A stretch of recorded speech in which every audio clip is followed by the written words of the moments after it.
Ganda mga katribya po ng bunga ng ating kalamansi. Oh. Dami na po ng mga buko. Gasaresa na po ang ating size mga katribya. Yung mga dulo natin ay mga nagtuloy. Pera pa po yung mga bulaklak na lumalabas.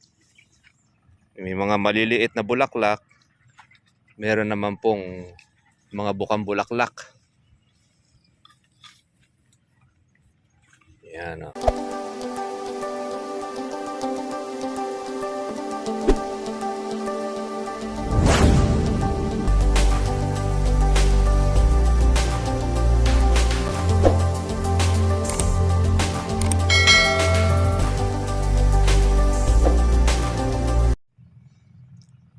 Ganda mga katribya po ng bunga ng ating kalamansi. Oh. Dami na po ng mga buko.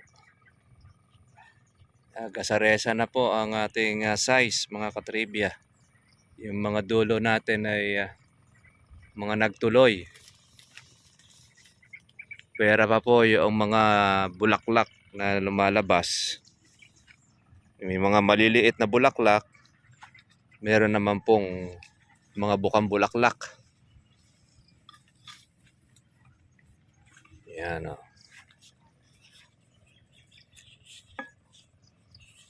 Siyempre, tatanggal din po tayo ng ating sangang tuyo.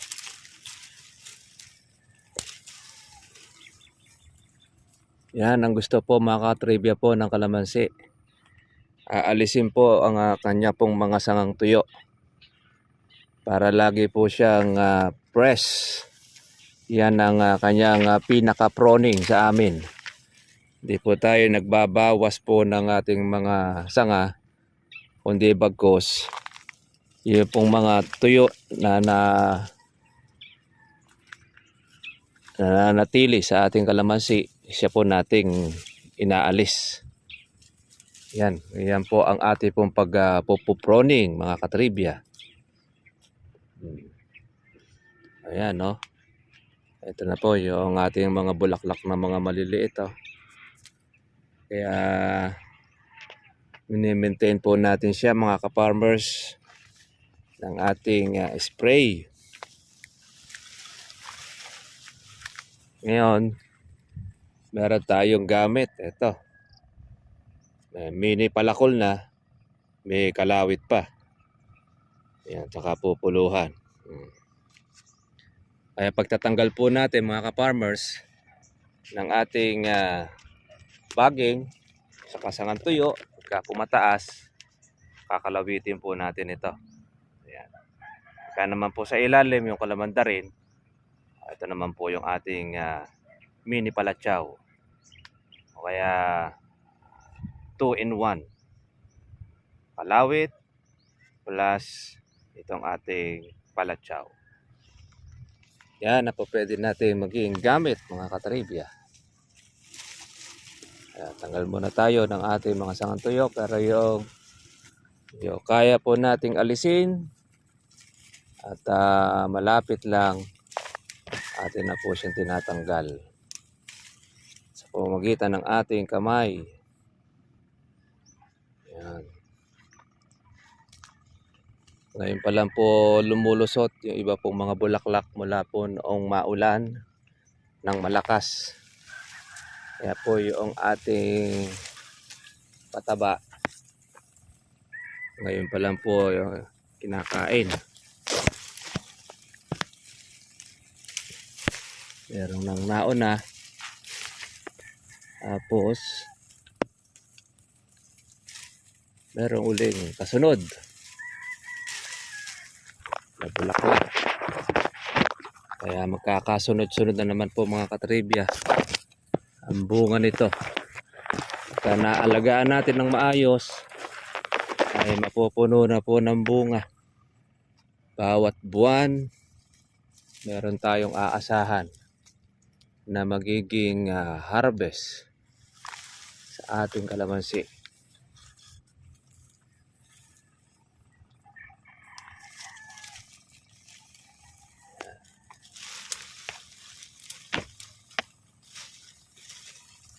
Tanggal natin ang mga sangang tuyo. Maaagad at maaagad din po natin siya. Saan pa papuntaya kung hindi paglilinis ng kalamansi. Kaya gusto ng kalamansi yan mga ka-farmers, yung nalilinis sa pamamagitan ng pag-aalis ng tuyo tsaka po ng baging.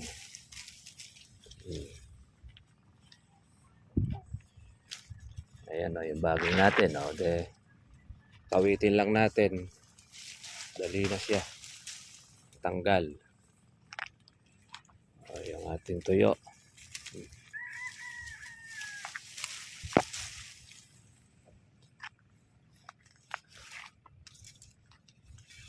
Yung mataas.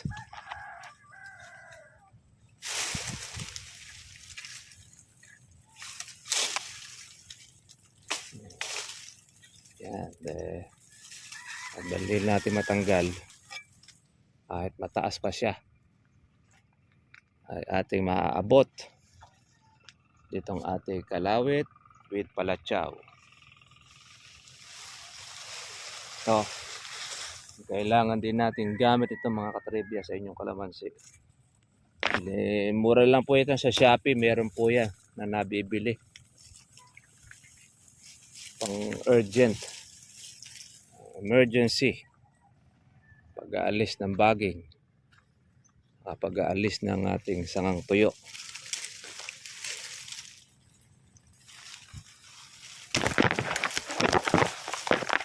Naglalalamig na mga katribya. Naglalabasan na ang mga hanip, insekto sa ating kalamansi. Kaya agapan na po ninyo ng inyong pang-insecticide. Kung hindi, wala kayong inaasahan na magiging bunga ng inyong kalamansi.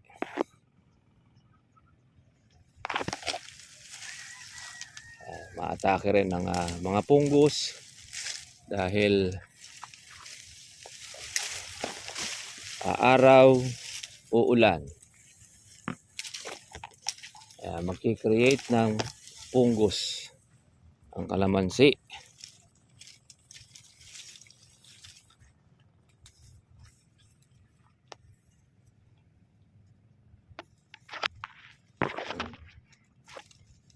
May sumisimple. May ang kawatan. Hindi lumulubay mga katribya.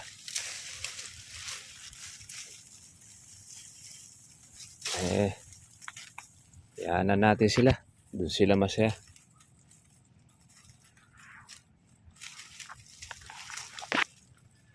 Doon sila maligaya sa pagnanakaw. Pag sila naman ay nahuli, tapos ang maliligayang araw ng mga kawatan.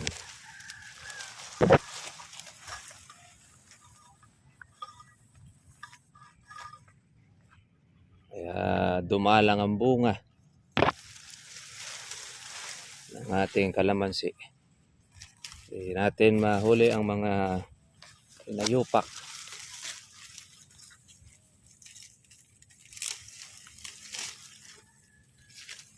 Okay lang. Interest naman na nilanakaw ang kalamansi mo mga katribya. Madami naman po ang bunga.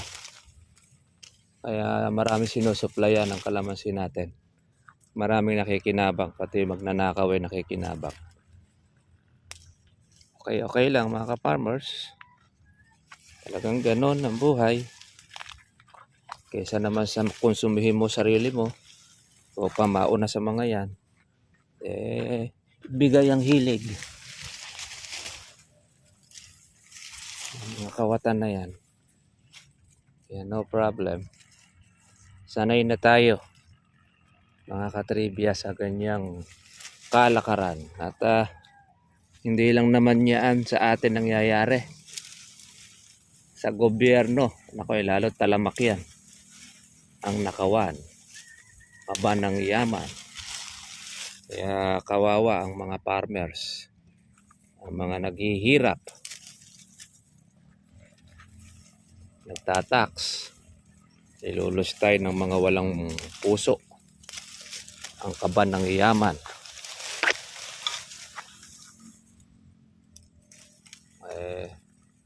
May hustisya naman sa nasa taas. Kaya ngayon ay tinutugis ngayon yung mga kawatan sa gobyerno. Hindi man sila makulong. Makulong naman. Okay. Salamat. Kung hindi man siya makulong, okay lang din. Ganun talaga. Ang justice system. Meron naman pong nasa taas. Ano ang iyong itinanim, siya rin mong aanihin ka nga. Tanim ka ng illegal, aani ka rin. Kayo rin ng illegal din. Ayaw lumaban ng patas. Ayaw mapagod. Gusto yung easy to get, easy to forget.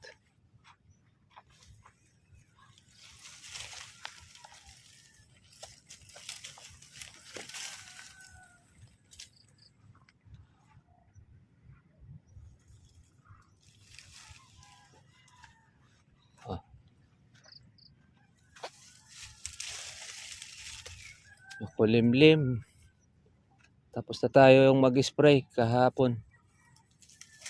Tapos yung natira natin ay atin ng ni-spray uli. Kaya tuyo na sa dahon mga katribya. Yung ating kalamansi.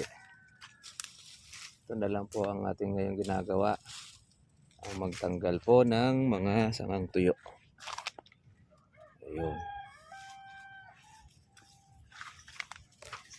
At tayo po ay maglinis. Yan ang the best.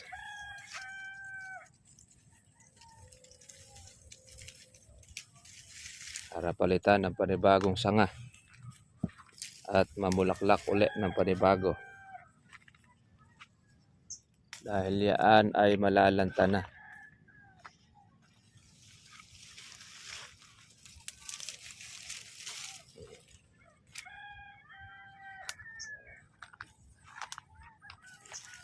Yung ibang natanggalan natin ng punggos.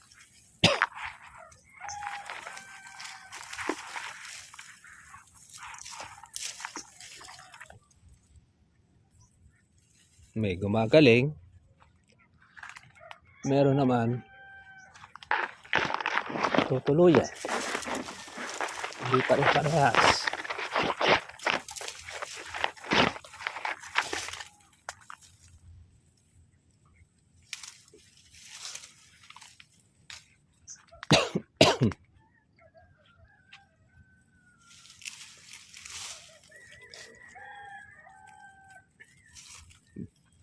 Pangit tingnan kasi mga katribya pagka kalamansi ninyo ay marami mga sangang tuyo.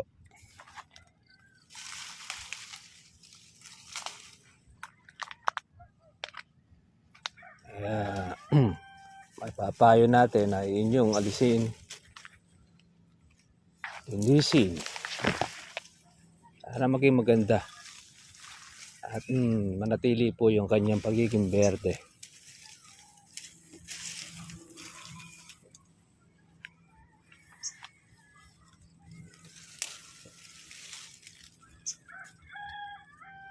Kahit na mayroong bunga, alisin nyo na rin. Huwag nyo nang panghinayangan para hindi siya kumalat.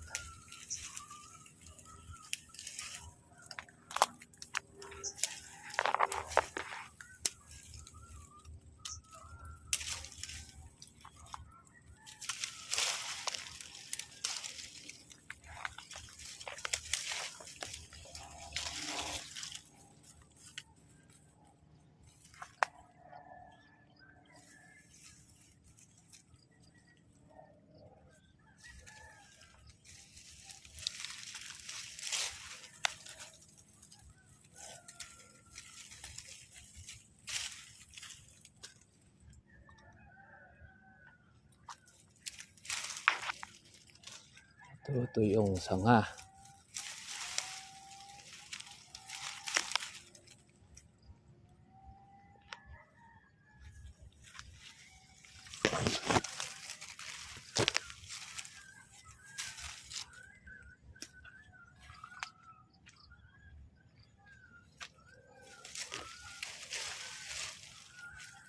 Yan.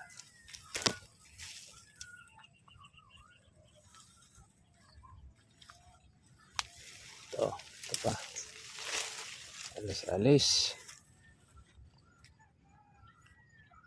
Ay, marami na tayo nabawas dito.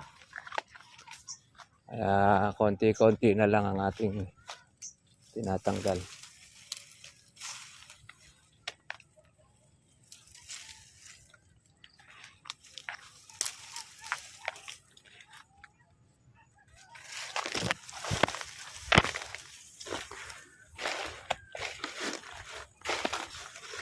Ito. Yung nabagsakan ng ating saging. Nilabasan po ng marami pong bulaklak. Ayan. Kapal. Ayan. Itong mamumuti. Naarawan. Ayan. Nakakain siya ng maganda. Ganda po ng mga bulaklak. Dami. Ang ganyan sana lahat. Kaya lang ay hindi po lahat ay maraming bulaklak. Bagay, baka by next yan nakikita natin yung bulaklak.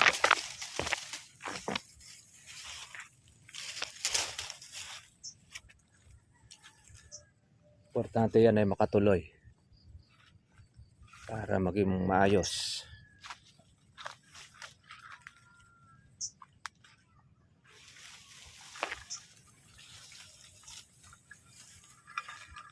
Ayun, mga buko, mga maliliit.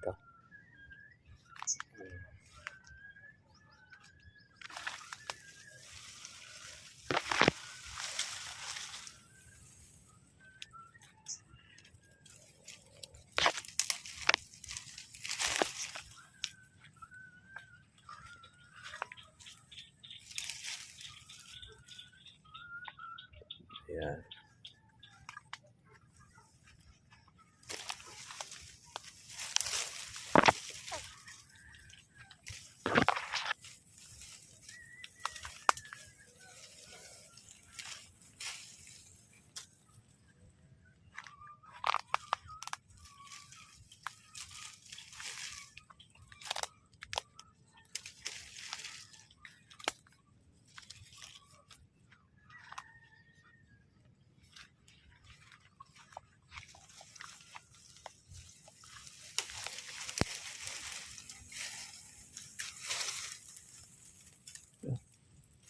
Ang sangang tuyo.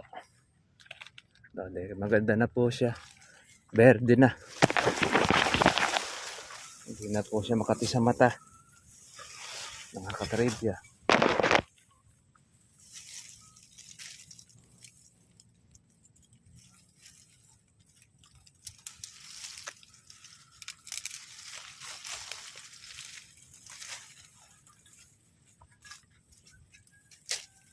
Okay.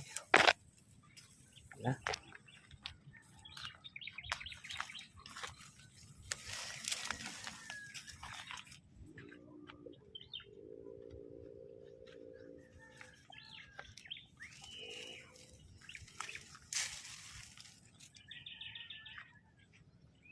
Dami pong mga maliliit. Yung mga buko. Yan o. Mga bilog naman.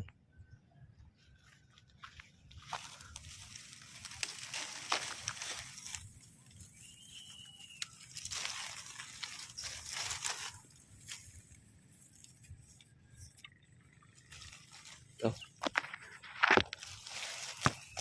Malaking sanga.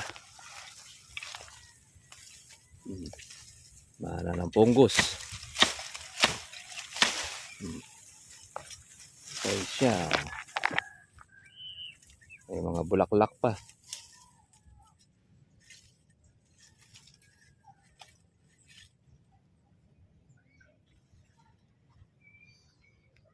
Susunod yan ay pagsusunugin natin. Pa.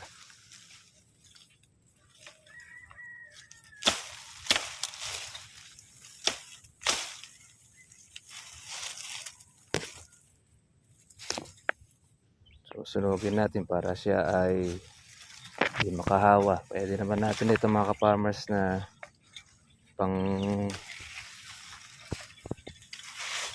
pamaringas. Pwede rin kahoy. Ayan. Meron siyang bunga. Itasin natin. Sayang. Dahil pang bulaklak.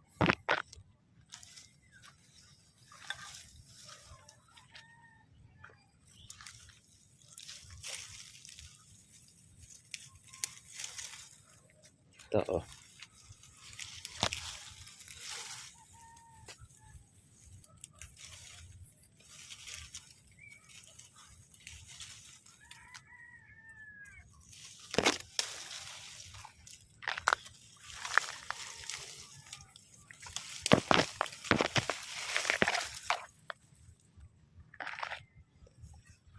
Okay mga ka-farmers, magandang umaga po sa ating lahat at happy farming po sa inyo. Kita-kita po tayo po bukas. Update po natin muli yung ating inaalagaan kalamansi. God bless po sa inyo lahat mga katribya. Bye bye.